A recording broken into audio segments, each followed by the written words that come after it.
Fala aí, moçada, tudo bem com vocês? Eu vou tratar agora de um dos assuntos mais importantes quando se fala na prova da Universidade Estadual do Ceará, que é exatamente um assunto envolvendo vidrarias, equipamentos de laboratório, suas aplicações e técnicas que são importantes no dia a dia de um laboratório. Então vamos lá? Vamos discutir esse tema? E eu vou começar com você exatamente mostrando algumas vidrarias, tá? E a primeira de hoje é chamada funil de separação ou funil de decantação ou funil de bromo. Perceba o seguinte, na imagem que nós temos, você tem dois líquidos, né? Um da cor amarela e um incolor. E perceba que esses líquidos não se misturam, né? Eles são immiscíveis. Então, se um tem natureza apolar, o outro líquido vai ter natureza polar. E aí, Thiago, quando você trabalha, então, esse funil de decantação, perceba o seguinte, aqui você vai ter como objetivo separar líquidos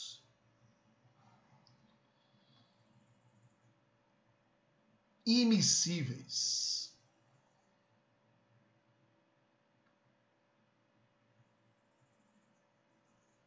Então, é a única técnica que permite separar líquidos immiscíveis, ou seja, que não se misturam. E eu vou lembrar com você que quando se fala em decantação, você separa pela diferença de densidade.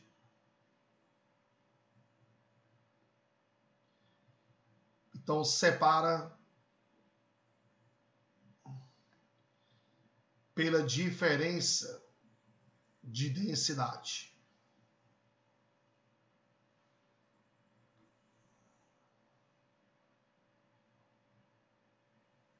Moçada, um detalhe que é importante com relação a esse funil é que ele não é feito de bromo, tá? O material que vai compor o vidro aqui é o chamado borosilicato.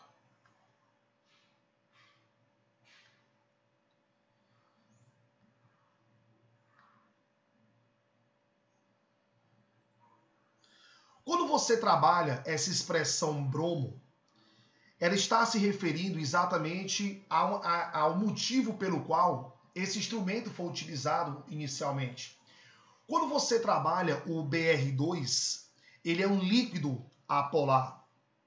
E quando você trabalha a água, você tem um líquido polar. Então a separação da água do bromo acabou fazendo com que esse funil fosse chamado de funil de bromo. Ok?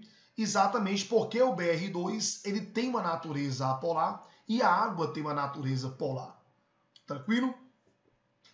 Tiago, o nosso segundo instrumento é o chamado tubo de ensaio. E o próprio nome, ele fala por si, né? Esse termo ensaio é exatamente o prenúncio de alguma coisa. Então você vai estar utilizando esse tubo de ensaio exatamente para fazer experimentos em menor escala, né? Para que você possa fazer alguns testes. Eu quero ver se vai ter reação, se não vai, se vai liberar energia, se não vai. Então, esse termo ensaio, ele se refere a reações em pequena escala.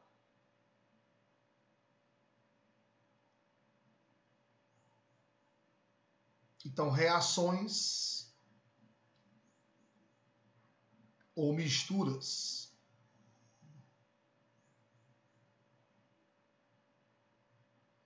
em pequena escala.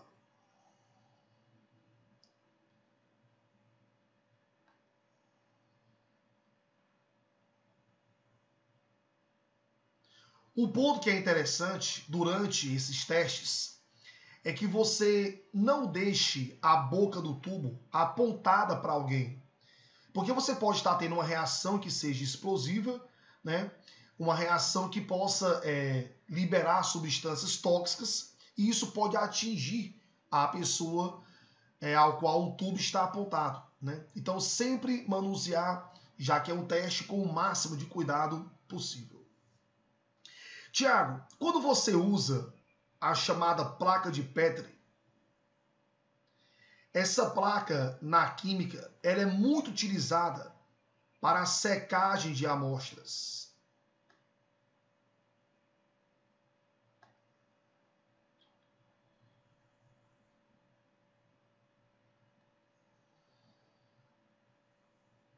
Já na biologia, você usa essa placa de Petri para exatamente promover a cultura de micro-organismos, tá? Mas na química, você usa mais para secagem de materiais. O vidro de relógio, ele pode ser parecido com a placa de Petri. A diferença, qual é? É que o vidro de relógio, ele é utilizado na transferência e pesagem de sólidos,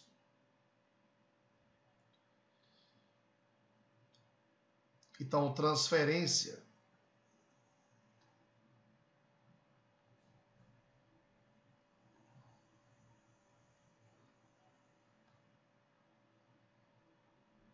e pesagem de sólidos. E eu posso estar utilizando o vidro de relógio de forma secundária para exatamente tampar um certo recipiente. Então vamos supor que eu tenho uma mistura e aí eu estou trabalhando com uma substância que é volátil e aí eu posso colocar o vidro de relógio sobre esse recipiente para evitar o processo de perda de material, tá? No caso, esse seria um objetivo secundário. O principal dele é você utilizá-lo para transferência de sólidos ou então pesagem, tá? Você tem um dos instrumentos mais conhecidos no laboratório, que é exatamente o Becker.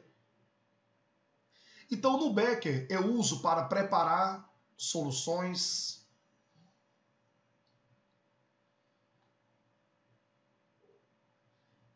Então, vou utilizar para preparar soluções. Eu posso estar utilizando para dissolver uma substância.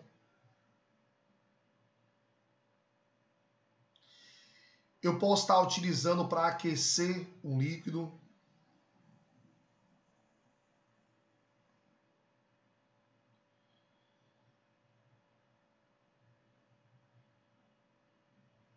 Ou até mesmo para transferir um certo volume, tá? Então, Tiago, esses são os objetivos do Becker. Agora perceba o seguinte, tá, figura? Esse Becker, ele tem uma capacidade máxima de 150 ml. E perceba que aqui você tem as graduações, ó, 30, 60, 90, 120 e aqui você teria os 150. Agora perceba o seguinte, no caso de um Becker, como ele tem uma largura muito grande, ele acaba não sendo um instrumento de precisão. Então ele tem a graduação, mas ele não tem precisão. Motivo pelo qual eu posso aquecer esse Becker a uma certa temperatura, tá? Sem comprometer o meu processo. Tranquilo? Outras vidrarias que são importantes, e aqui nós temos o chamado de condensador. O próprio nome fala por si.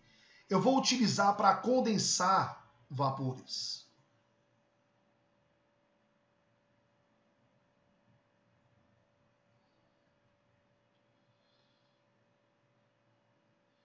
E nós vamos ver mais na frente o processo de destilação.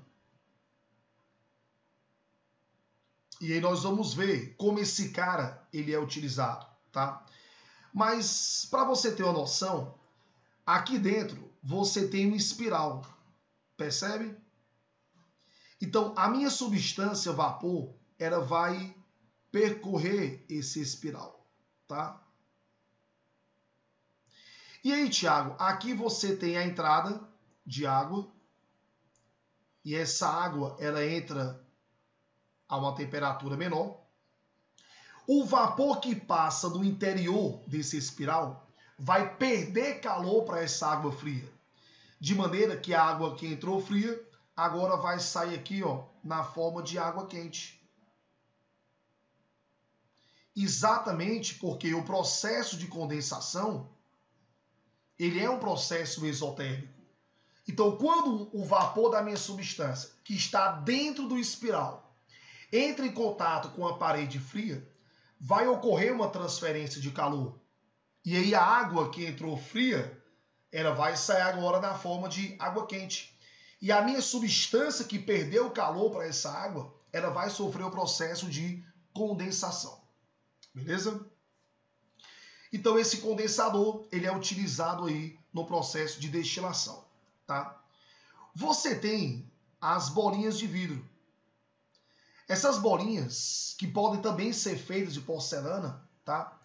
Elas são utilizadas exatamente para evitar que um líquido ele entre em ebulição a uma temperatura maior do que a prevista, tá? Então, essas bolinhas de vidro, elas evitam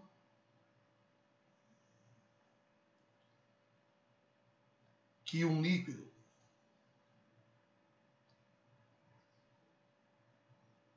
entre em ebulição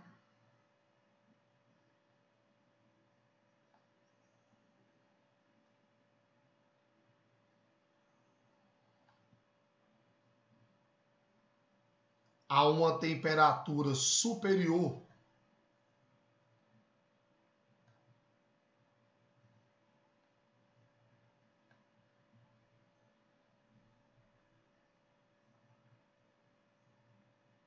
ao seu ponto de ebulição.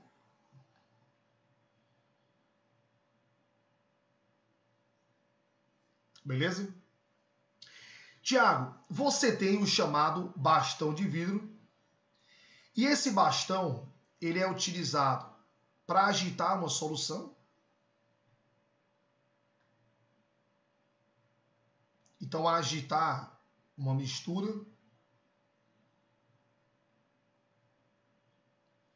Isso vai otimizar o processo de dissolução, por exemplo. E eu posso estar utilizando esse bastão na transferência de volumes.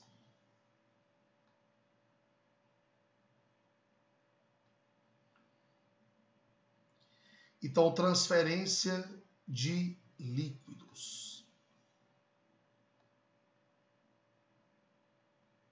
Beleza? Então, para evitar que você derrame, né? Então, você usa o bastão, né? Coloca o becker, a pontinha do becker no bastão, e aí você vai escoando esse líquido de forma direcional, evitando assim que você possa derramar substâncias pelo laboratório. Você tem o chamado tubo de Celli. Esse tubo, ele é utilizado com qual finalidade? Determinar o ponto de infusão de uma substância. Então esse sistema, o objetivo dele é exatamente determinar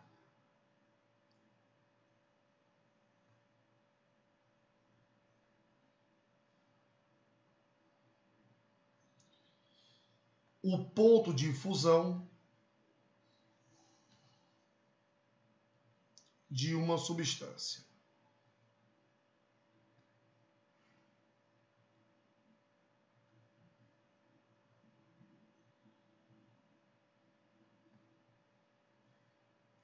Tiago, e como é que funciona esse equipamento que eu nunca vi na minha vida, Titi? Então vem para cá.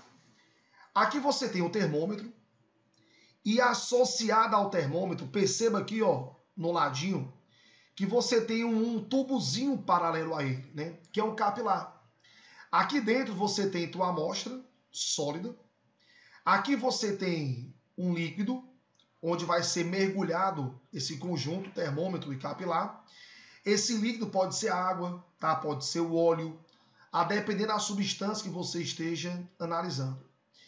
E aí, ele tem esse formato aqui de alça, exatamente para criar uma corrente de convecção e aí você ter uma temperatura uniformizada no teu líquido, tá? Então eu vou aquecer esse líquido, que pode ser água, pode ser o óleo, tá? E aí aqui dentro eu vou ter o termômetro junto com o meu capilar. E aí eu vou observando o momento em que a substância ela entra no processo de fusão. E aí você visualiza a temperatura e aí você consegue identificar a temperatura de fusão do teu material. Beleza? Tiago, o chamado dessecador, o próprio nome fala por si, né? Então, no dessecador, você tem aqui embaixo substâncias que são higroscópicas, que vão reduzir a umidade aqui no interior do equipamento. Então, de maneira que esse dessecador, ele é muito utilizado para armazenar substâncias em uma atmosfera com baixo teor de umidade.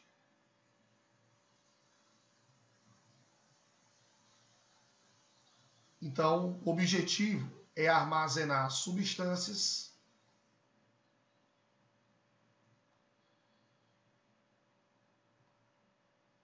em condição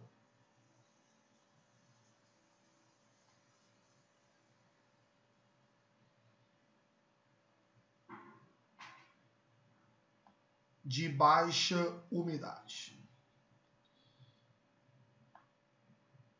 Então é muito comum aqui embaixo você utilizar sílica.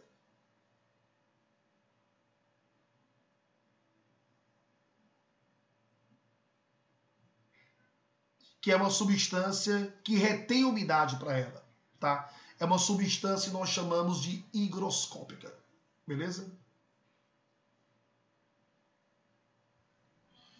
Tiago, outras vidrarias que são importantes, você tem o chamado de balão volumétrico. Esse balão, ele registra um único volume. Então aqui em cima, você tem a marcação de um único volume. Então, tudo que é volumétrico tem uma boa precisão, tá? Então perceba que a marcação do volume é uma região que é estreita. Isso me dá uma maior precisão, tá? Então esse balão volumétrico, ele é muito utilizado para você fazer diluições.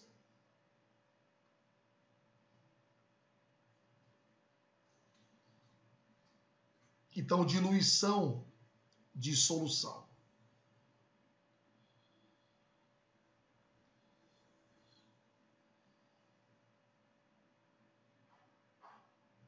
Em volume definido. Então, Tiago, por ser um instrumento volumétrico, ou seja, a marcaçãozinha está em uma região bem estreita, isso me dá uma grande precisão, tá? De maneira que esse balão, ele nunca pode ser aquecido. Porque como ele é um instrumento que é calibrado, então a marcaçãozinha está em um volume lá pré-definido, o aquecimento vai tirar essa calibração do equipamento, tá? Já que você vai ter o processo de dilatação, ok? Então, fique atento aí ao balão volumétrico. Você tem a chamada pipeta graduada e a pipeta volumétrica. E a pipeta tem um objetivo: transferência de líquidos.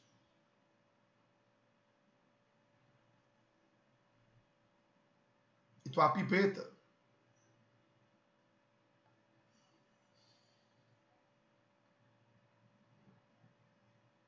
eu vou ter a transferência de líquidos.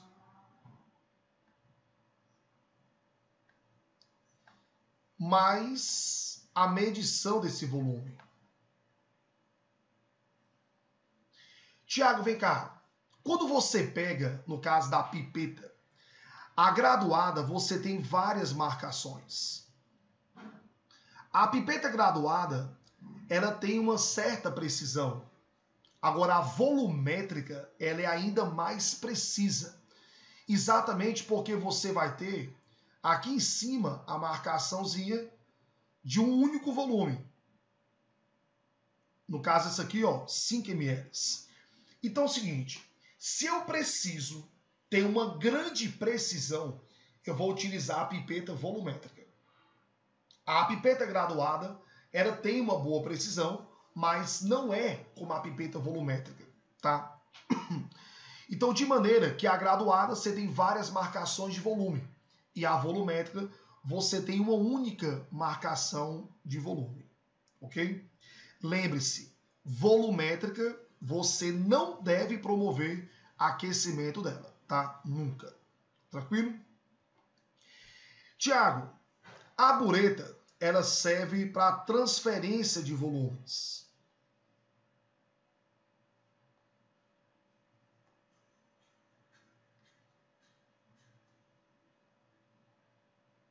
Então, transferência de líquidos.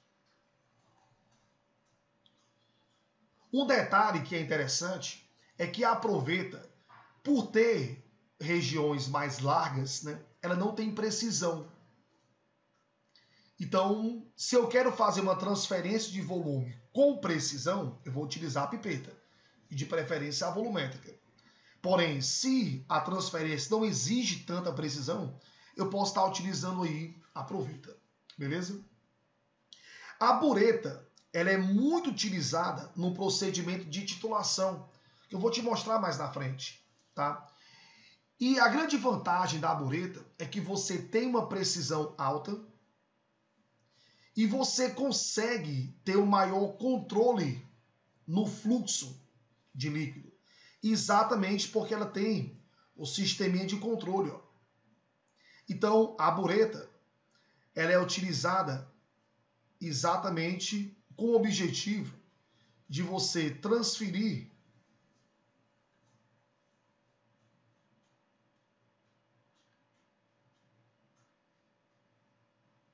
um líquido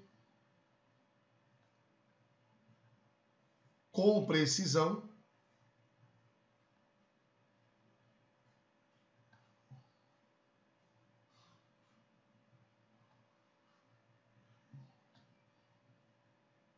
em um processo de titulação.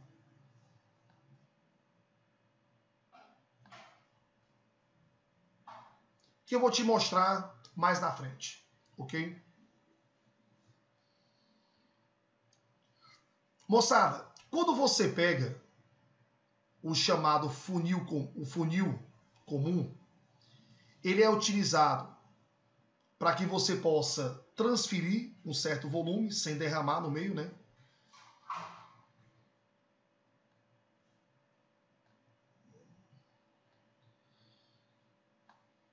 Então eu uso para otimizar a transferência de líquido.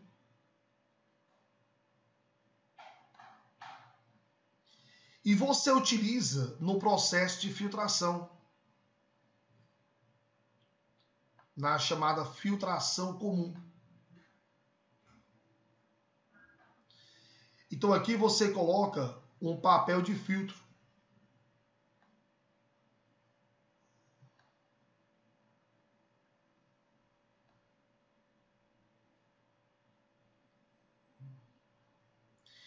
Quando você fala no chamado Erlenmeyer, você utiliza esse carinha para preparar soluções.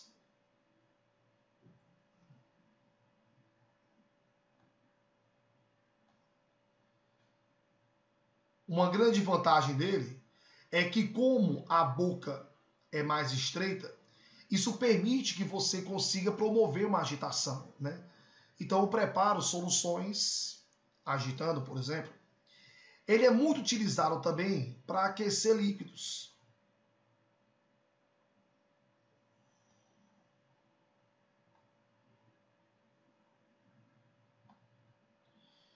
E eu posso estar utilizando também na dissolução de substâncias.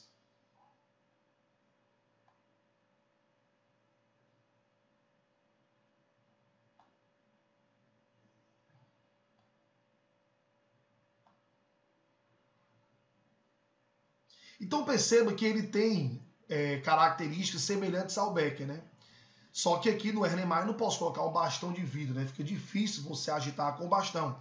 Então você agita com a própria mão. Já no Becker eu não consigo agitar com a própria mão, né? eu já faço a agitação utilizando o bastão de vidro, ok? Tiago, esse Kitasato, ele é muito utilizado no sistema de filtração a vácuo, que nós vamos ver mais na frente. Então eu utilizo na filtração a vácuo, onde essa abertura lateral me permite conectar esse Kitasato a uma bomba a vácuo ou a uma trompa de vácuo, ou uma trompa d'água, tá? E aí aqui dentro você vai gerar um sistema de pressão reduzida.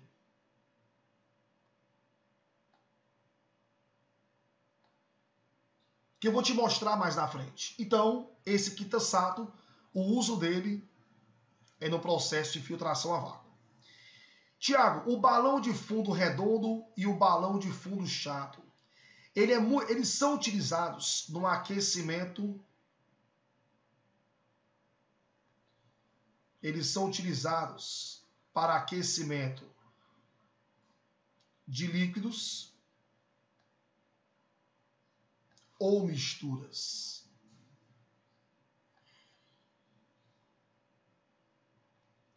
A vantagem do balão de fundo chato é que eu consigo, tá aqui ó, o fundozinho chato dele, eu consigo apoiar em uma superfície. Então eu posso utilizar o balão de fundo chato para armazenar um líquido, tá? Para armazenar uma solução. Já o balão de fundo redondo, eu não consigo fazer isso, tá?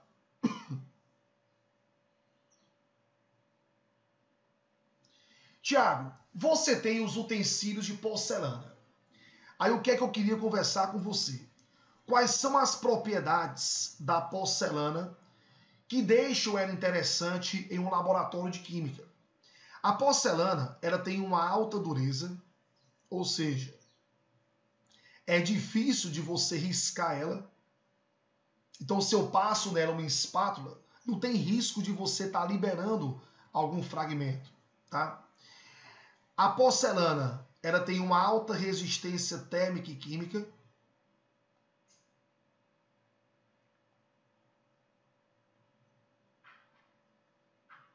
Então, alta resistência térmica.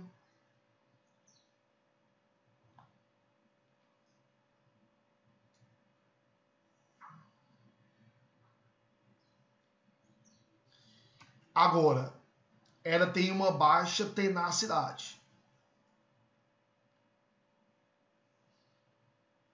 Ou seja, uma baixa resistência ao impacto. Então, a manipulação tem que ser com muito cuidado, tá? Esse funil de Bushnell, ele é utilizado junto com o Kitasato na filtração a vácuo, né? Então, o fato de ser de porcelana, eu tenho a certeza que a minha substância não vai sofrer nenhum tipo de reação.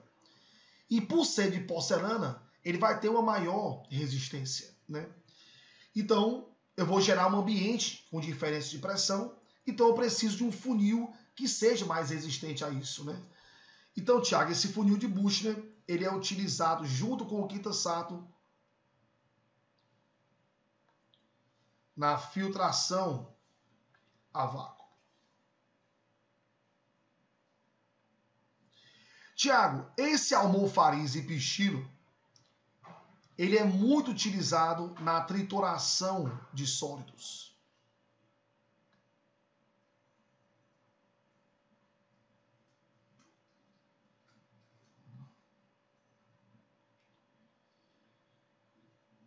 No caso do cadinho, eu uso quando eu preciso fazer uma decomposição térmica. Então, Tiago, quando eu vou fazer um processo de calcinação, de pirólise, então o que eu preciso ter um recipiente que com alta resistência térmica, eu uso o caldinho. Então o caldinho ele é utilizado para a decomposição térmica.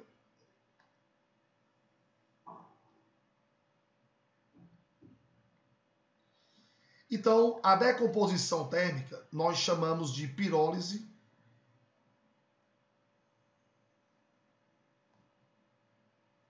ou então de calcinação. Lembrar que piro vem de fogo Então é a quebra por meio do fogo. E calcinação, a palavra cal vem de cinzas, né? De resíduos. Então, o cadinho eu uso para essa finalidade. A cápsula eu utilizo para secagem de substâncias.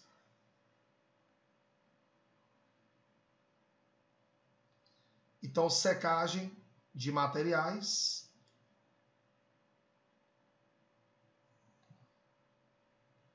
Via aquecimento.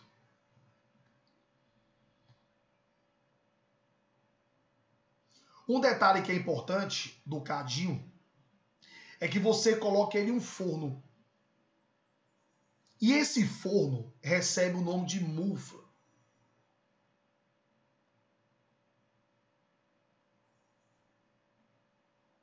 Então a mufla é um forno. Que é exatamente o local onde vai ocorrer essa decomposição térmica. Ok?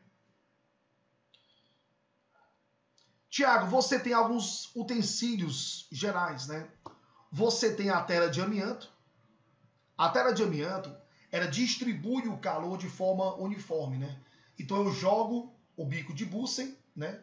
O bico de Bunsen entra em contato com a tela de amianto e ela vai distribuir o calor de forma uniforme, beleza?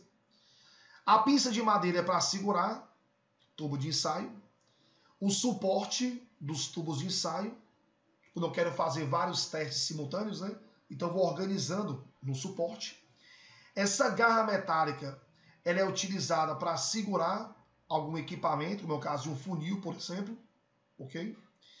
E esse anel ou argola eu uso para apoiar o funil durante o processo de uma filtração comum, ok?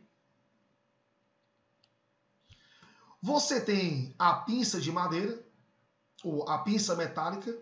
Essa pinça metálica eu uso, por exemplo, quando eu quero trabalhar com o próprio cadinho, lembra? O cadinho, ele é utilizado em uma decomposição térmica. Então, para segurar esse cadinho com segurança, então eu uso a pinça metálica. Então, essa pinça, ela é utilizada para você manipular recipientes quentes, né? A espátula é para transferir sólidos, né? A pinceta eu utilizo, por exemplo, para lavar um certo material, né? E eu posso estar utilizando, normalmente você utiliza água na pinceta, né? Mas eu posso estar utilizando acetona ou álcool quando eu quero fazer alguma lavagem com solvente orgânico, né? Então eu uso mais para fazer lavagens em geral. O suporte universal, que vai dar sustentação a vários materiais, né? A vários equipamentos no laboratório. E o tripé que eu uso para apoiar a tela de amianto. Beleza?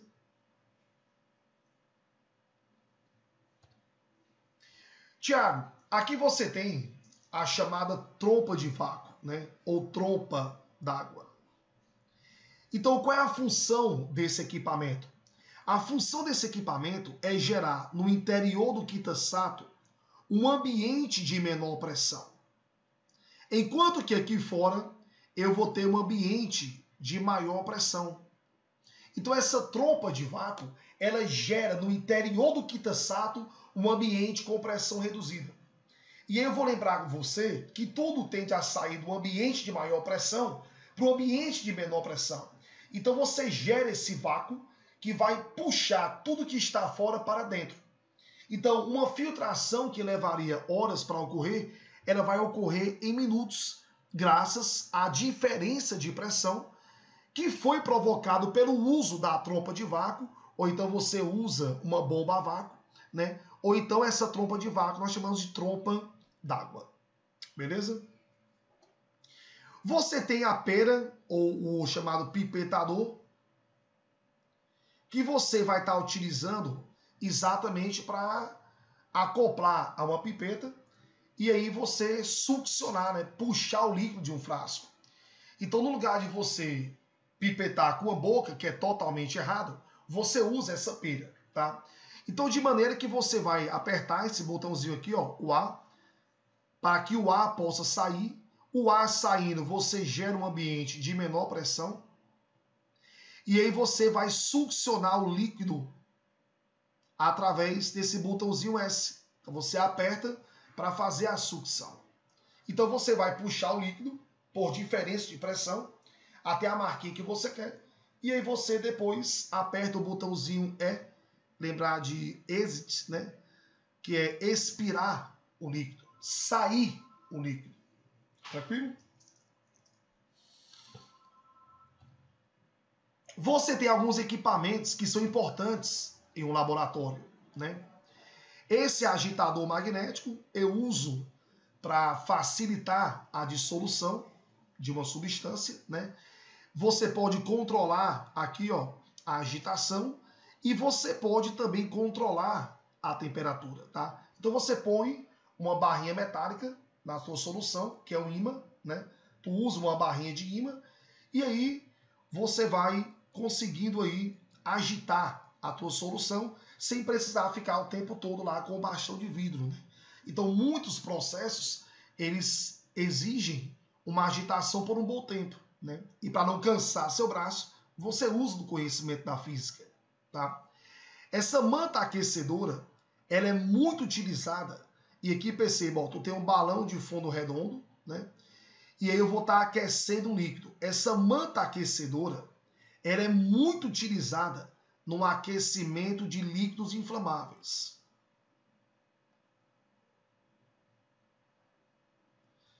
Então, aquecimento de líquidos inflamáveis.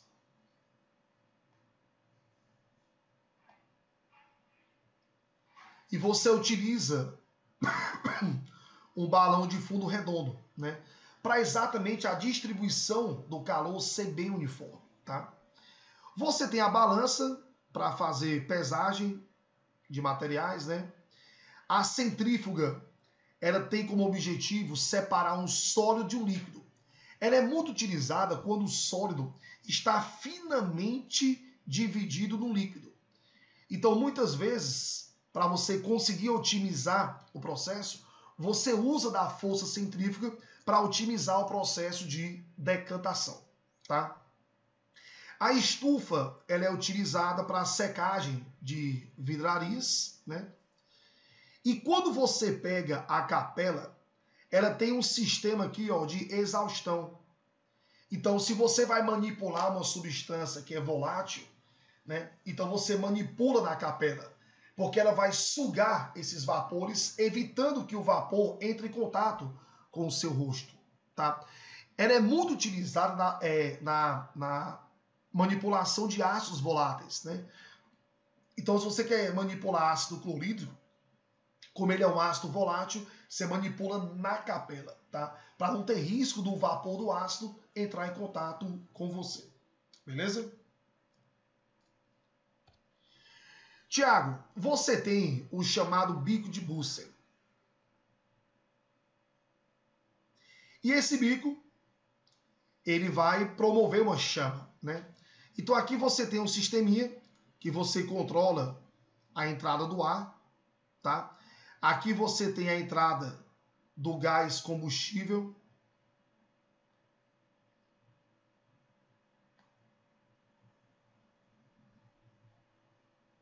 Aqui eu tenho a entrada do gás combustível e aqui eu vou controlar o fluxo de ar. Aí você tem exatamente a tua chama, né? A base da chama, você tem a chamada zona neutra, que é onde você tem os gases que ainda não foram queimados. Essa zona redutora, o que é que ocorre?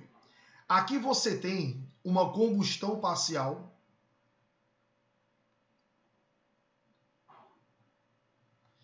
E eu vou lembrar você que na combustão parcial você produz o monóxido de carbono. Só que esse monóxido,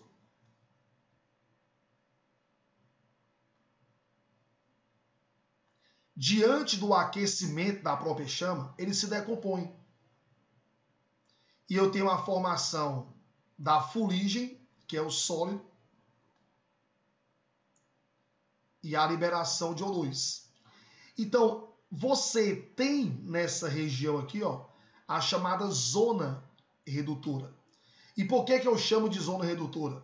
Porque o carbono, ele sai do NOx mais 2 na direção do norte zero, sofrendo um processo de redução. Isso otimizado pelo calor da chama. Por isso que eu chamo de zona redutora. E é nessa zona que se forma a chamada fuligem, né? E aí você tem a zona oxidante, que é onde você tem a combustão total.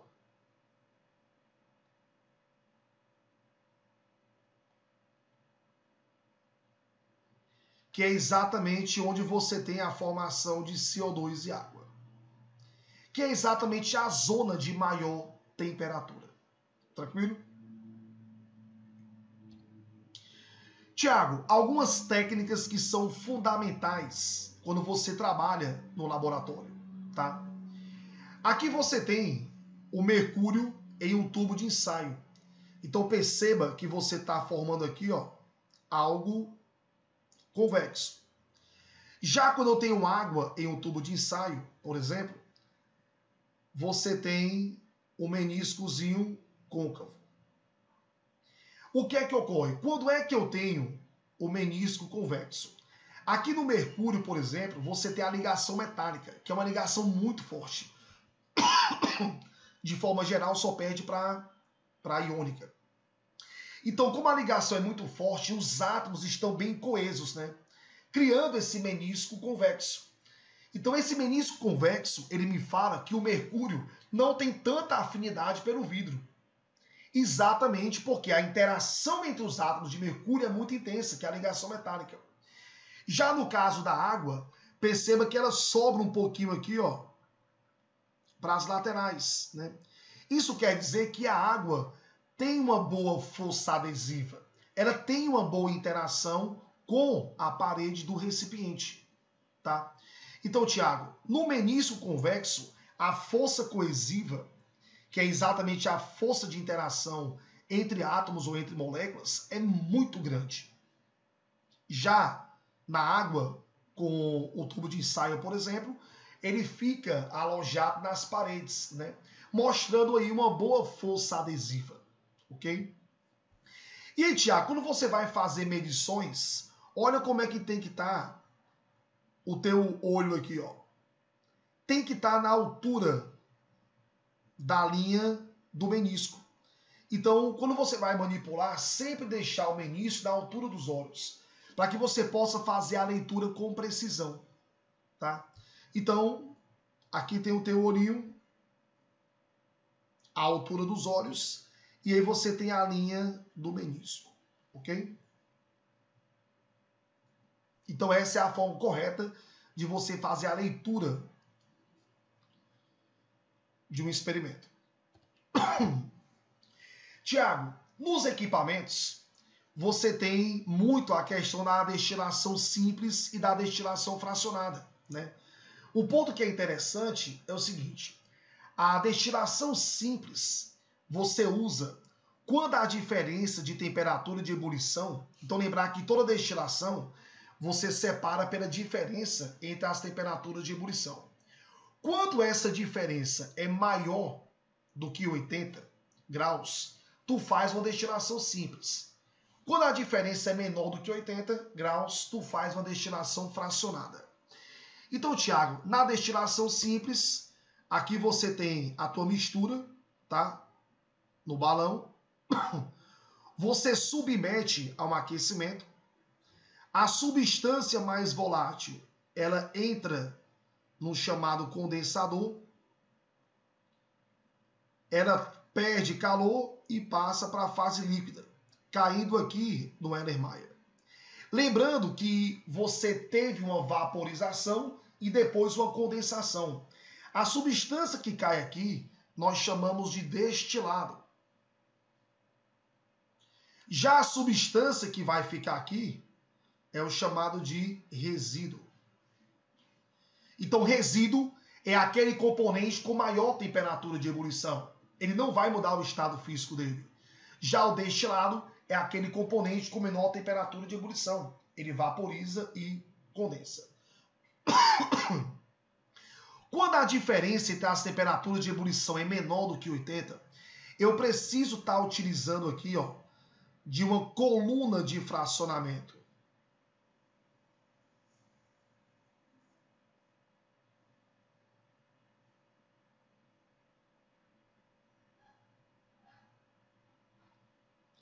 E essa coluna ela vai permitir que dentro do seu interior você tenha regiões com temperaturas diferentes, o que vai permitir você fracionar o teu material com maior segurança, tá? Então, se eu utilizar, por exemplo, uma destilação simples para separar, por exemplo, duas substâncias cuja diferença de temperatura de ebulição é menor do que 80, tipo água e álcool e etanol, então você vai ter muitos requisitos de água aqui, ó, no final do processo. Então, para evitar que isso ocorra, você utiliza uma coluna de fracionamento. Então, ela consegue separar com maior segurança quando eu tenho substâncias cuja diferença de temperatura de ebulição é menor do que 80. Beleza? Tiago, na titulação, você tem o que nós chamamos de titulado. Então, o titulado é o que vai estar no Erlenmeyer, tá? E o que está na bureta é o chamado titulante. Então, o titulante é a minha solução padrão. É a solução que eu tenho uma concentração definida. Eu preparei essa solução. E aí, Tiago, o titulado é a substância que eu estou querendo estudar. Então, por exemplo, eu quero saber qual é a concentração que eu tenho para esse ácido. Então, eu preparo uma solução de base, de concentração definida, e eu uso essa solução titulante para quantificar o quanto de ácido eu tenho na minha amostra. Então, você vai controlando o fluxo de base, que é adicionado, e aí eu vou utilizar de um indicador de ácido base para saber exatamente o momento em que ocorreu a neutralização. Quando o indicador mudar de cor, então eu sei que a reação terminou. Aí eu faço a leitura de quanto de volume foi utilizado. Então eu vou adicionando a base lentamente, agitando esse Erlenmeyer. Quando mudar de cor por meio do indicador, eu sei que a reação terminou. Aí se eu tenho a concentração da base e o volume de base que foi utilizado, eu consigo quantificar o quanto de ácido eu tenho no meu titulado. Beleza? Só que a titulação eu posso estar utilizando via neutralização, como mostrado aí no esquema, mas eu posso fazer a titulação de precipitação, observando o sólido formado, ou então a titulação de oxirredução. Porque normalmente, quando você muda de inox, a cor da tua substância também muda, né? Então você tem a chamada titulação por oxirredução, a titulação por neutralização, que eu uso de um indicador para ver a mudança de cor, e a titulação por precipitação, onde o resultado da reação entre o titulante e o titulado é um precipitado. Beleza? Tiago, você tem algumas simbologias que são importantes, né? Então essa caveirinha aqui, ó, mostra que você está diante de uma substância tóxica que pode levar o indivíduo à morte, né? Esse xizinho aqui, ó, é uma substância irritante. Então não chegue perto, né? Aqui perceba que você tem uma corrosão da superfície, né? Então aqui você tem uma substância corrosiva. Aqui você tem uma substância inflamável.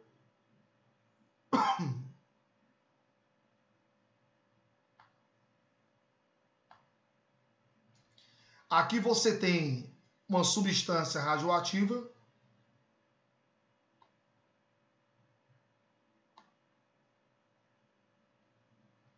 E aqui você tem a simbologia do risco biológico.